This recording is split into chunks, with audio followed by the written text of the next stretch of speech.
আসসালামু আলাইকুম রহমতুল্লাহ বরকাত। বন্ধুরা, আমার কেমন আছেন? মহান মালিকের গোলামি, ইবাদত, স্মরণ জিকির আমাদের করতে হবে। এটা আল্লাহ রসুলের পক্ষ থেকে আপনার আমার জন্য মেসেজ, এবং সত্য ন্যায়ের পথে চলতে হবে। এই জন্য মহান মালিক তার কালামুল্লাহ শরীফের মধ্যে বিভিন্ন আয়াতে কারিমের মধ্যে আমরা দেখতে পাই, তিনি দলিল দিয়েছেন। বিসমিল্লাহির রহমানির রহিম। ইয়া আইয়ুহাল্লাযীনা আমানু তাকুল্লাহ ওয়া কুনু মা'আস সাদিকিন। হে আমার বান্দা বান্দিরা, যারা তোমরা ঈমান এনেছো, বিশ্বাস করেছো, সত্য ধারণ করার নিয়ত করেছো, সত্য ধারণ করবে, আমাকে ভয় করো।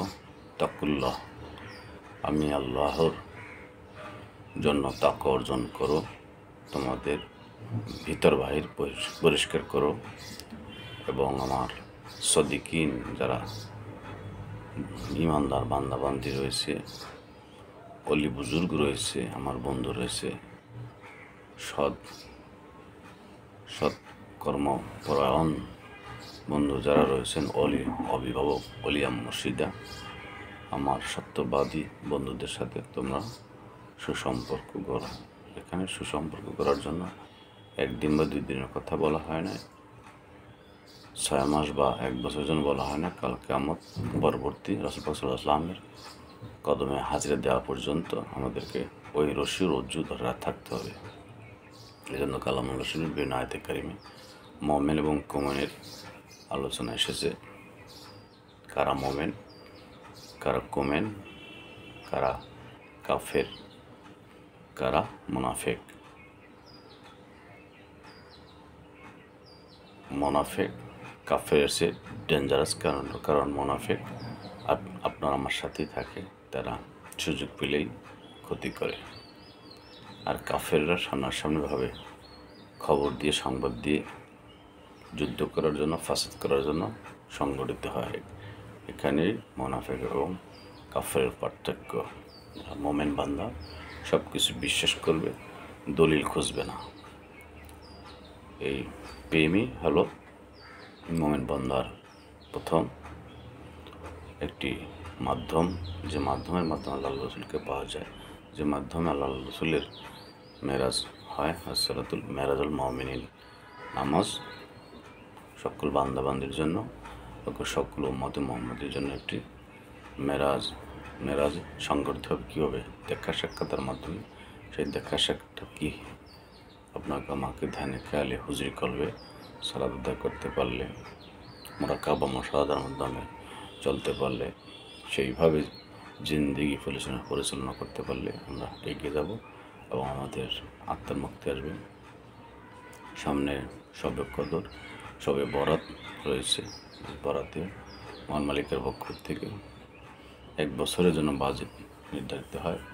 তো এই রজনীতে আমরা আল্লাহর রাসূলের শুকরগুজার করব, আমার ইখলাস করব, নফল ইবাদত করব, দুরূদ শরীফ, কিয়াম শরীফ করব, তাসবিহ তাহলিল পাঠ করব, কালামুল্লাহ শরীফ পাঠ করব। এবং আগামী বছরের যে বিধানগুলো রয়েছে আল্লাহ রসুলের গোলামি, সেগুলো আমরা সুন্দরভাবে সম্পাদন করতে পারি, পালন করতে পারি।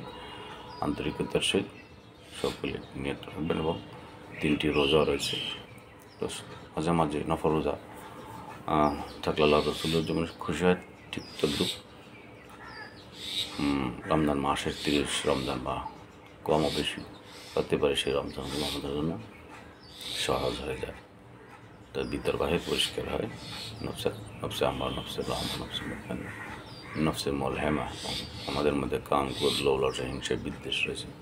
এগুলো আমাদেরকে ভিতর থেকে বাহির করে দিতে পারলেই আমরা মুমিন বান্দার কাতারে চলে যাব। এবং মুমিন বান্দার বিভিন্ন দিক রয়েছে, 100টি বিষয় রয়েছে। মুমিন বান্দার পথে কাঁটা থাকলে সে কাঁটা সরিয়ে দিতে হবে। আরেক বোন যেন ক্ষতিগ্রস্ত না হয়, সেই দিকেও খেয়াল রাখতে হবে। এবং আপনার জবান, আপনার হাত, পা দ্বারা যেন অন্য একটি মানুষ কষ্ট না পায়, যতটুকু পারে সহযোগিতা করতে হবে। এবং আন্তরিকতার মাধ্যমে সকল কিছু সম্পন্ন করতে হবে, যেন আপনার দ্বারা ক্ষতিগ্রস্ত কেউ না হয়। এটা আল্লাহ রসুলের আদর্শ। 63 বছর জিন্দগিতে রাসূল পাক সাল্লাল্লাহু আলাইহি ওয়াসাল্লাম আমাদেরকে শিক্ষা দিয়েছেন, সেই শিক্ষা আমরা ধারণ করব এবং মদিনার সনদের আলোকে আমাদের ঘর সংসার ধর্ম রাষ্ট্র সর্ব জায়গায় মদিনার সনদ আলোকের সেই বীজ যেন আমরা বহন করতে পারি, আশিক রসুল হতে পারি, আশিক অলি হতে পারি, আশিক মসজিদ হতে পারি, সেইভাবে আমরা চলব। সকল বন্ধুদের বলবো যে যার যার কন্টেন্টে কমেন্ট, লাইক, শেয়ার করবেন। আপনাদের ভিতরে সেটা সাড়া পাচ্ছি না, এটা আপনাদের একটা ইগনোর বা অহংকার বা আমিত্ব। যার আলোচনাটি সামনে আসলো সেখানে গঠনমূলক কমেন্ট করবেন, লাইক করবেন, শেয়ার করবেন, যেন আরেকটু বন্ধু এগিয়ে যেতে পারে, জয় হতে পারে। সকলে ভালো থাকবেন, সুস্থ থাকবেন। একটি কন্টেন্ট আপনাদের সাথে দেখা হবে। আসসালামু আলাইকুম রহমতুল্লাহ।